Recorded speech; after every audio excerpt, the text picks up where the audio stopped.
Hello and welcome to your mom's favorite channel, and today's video is going to be a very loose guideline on how to make a very quick, basic and not so basic creamed spinach.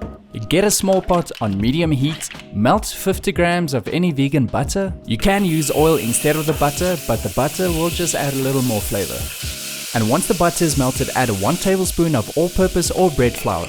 Mix it immediately to prevent clumping and let that go for 1 to 2 minutes to cook out the floury taste. And then I season it with some salt, pepper, onion powder, garlic powder and a little bit of vegetable stock. And then gradually add any plant-based milk while stirring, and it will thicken up almost immediately. And once it's thickened, you can add your spinach, cover it, and once the spinach has wilted, just mix it in and cook for another 3 minutes.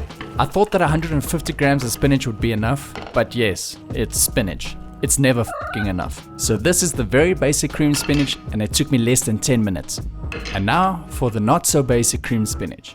In a pot on medium heat, add some oil and half a chopped onion. Cook the onion until it's soft and tender, then you can add some garlic, some mushrooms, and even some sun-dried tomatoes. And this is where you can go nuts. You can add beans, chickpeas, lentils, peppers, chilies. But once whatever you've put in is cooked and seasoned, add your butter, let that melt, and then add 1 tablespoon of bread or all-purpose flour. And then same as before, mix well and let that cook for 1 to 2 minutes, cooking out that floury taste.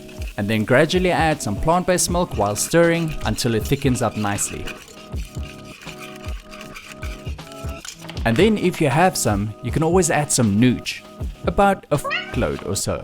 But if you really want to change the game and take this to a whole new level, add a big dollop of vegan cream cheese.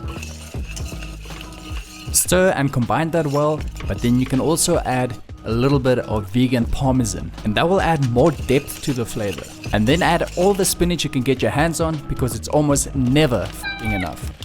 Cover it, let it wilt, and mix it in and let it cook for another 3 to 5 minutes. Look, I know for a fact there's not enough spinach in this pot, but I used everything that I had. Or I could have just added a little less liquid, but I fucked up, and that's how you learn. And speaking of learning, spinach is crammed with nutrients that protect and nourish your brain, and it builds strong muscles and bones, so you can be like Popeye. Anyway, if you like this recipe, don't forget to subscribe if you haven't already. Like this video. If you have any questions or suggestions, leave them in the comments down below. And as always, I'll see you in the next one. Peace!